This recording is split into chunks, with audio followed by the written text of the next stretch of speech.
Not every step in the MCU leads to great success.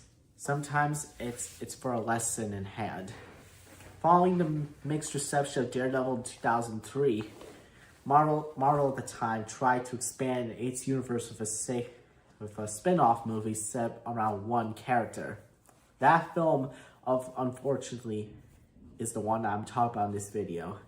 While this movie had so much potential, it quickly became one of the most criticized movies in the history of Marvel, and how it would change the format for some female superhero movies that we would see later on today. What's up, guys? My name is Nate, and on this 23rd episode of The Road to Avengers Doomsday, we're taking a breakdown on Elektra, on the history of the film, its story, and why that film failed to make the mark. So without further ado, sit back, relax, and enjoy the show as I take you down on this widely criticized and forgotten Marvel movie. So, this story begins back in 2003. The character Elektra was introduced in Daredevil, played by Jennifer Garner. And her performance in the film was actually pretty great. From a love interest to Matt Murdock, to a vengeful person who believes Matt was the one who unalived her father, when in fact it was Bullseye that did it. Despite Daredevil's mixed reception, while some people liked it and others hated it, Elektra stood out for some fans as a character explored often. So, the studios at the time, 20th Century Fox, was like, we can give this character a good solo movie. And that's what they decided to do. But here's the problem, though. Elektra was already unalived in the film, so this new film would have to bring her back to build a story from there. So, the film picks up where Elektra was being resurrected and trained in a martial arts master known as Stick, and she becomes a hired person to take down and unalive a bunch of guys and bad guys and stuff, and she lives a quiet and dangerous life. But all that changes when she's assigned to a mission to unalive a man and his young daughter. But instead of complying to the job, she straight up refuses and decided to protect the two, and that's where she gets a target on her head. So this movie manages to introduce the mysterious organization known as the Hand. So if you don't know what the Hand is, I'll give you a small breakdown what that is. Basically, the Hand are a group of supernatural assassins with unique abilities, and they're acting as a different kind of threat. They're basically an arch nemesis to Daredevil on the comics. You've probably seen a lot in some media. Some characters in this movie that was forcefully made. Some characters have super strength, martial arts mastery, and even mythical abilities. On paper, all this sounds pretty great. But in execution, the villains did not get enough development, and they truly feel out of touch and paper thin.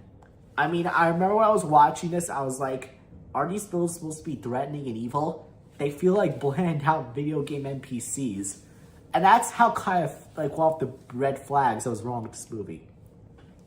Now let's talk about Jennifer Garner herself. Honestly, she puts pretty great effort in the role as Elektra.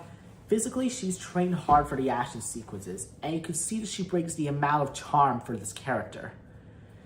But the script didn't give her much to work on. In the comics and in the Marvel comics, Elektra is supposed to be a complex person.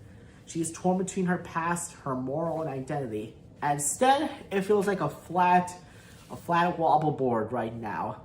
And that's really one of the biggest criticisms that Elektra has. And not entirely the performance, but how the character is written. It's just there was bad script writing when this movie was out, and especially how it was made. And I can clearly tell the red flags when I saw this movie firsthand, on my own personal perspective when I watched it on some streaming service. So, one of the biggest criticisms of Elektra is the tone. It tries to be a grounded superhero movie, a martial fantasy story, and a character-driven drama. But it doesn't commit to either of that. You want to know why it does not? Because instead of feeling unique, it feels very bland out. It's just like roads lead to nowhere. And you may wonder, why did this film fail? For some hardcore Daredevil fans, like myself, like since Elektra is a Daredevil character, it just failed to land. The pacing feels so slow. The acting feels doesn't feel very cool, and the story just doesn't bring an emotional connection. And it has zero connections to Daredevil, and not even once he was referenced or shown in this entire movie. It had great potential, but it just failed. So, when Elektra was released in like January of 2005, it was a critical and financial failure at the box office. And it became a turning point. And from that day forward, studios needed stronger character writing, characters that needed super development, and audiences expected more consistency. These lessons would later become critical later in the MCU.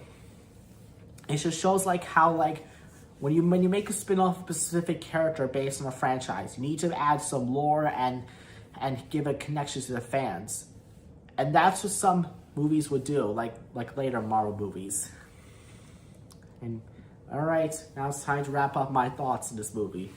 Even though Elektra didn't succeed, it still plays a role in the big picture.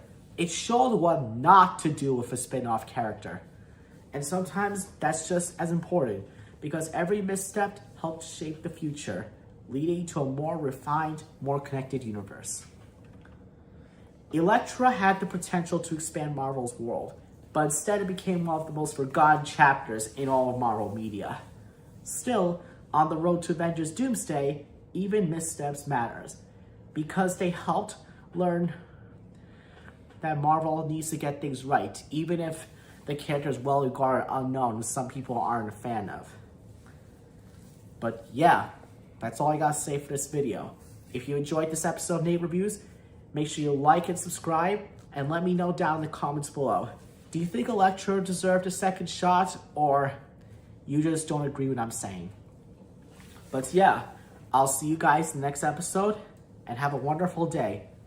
Bye.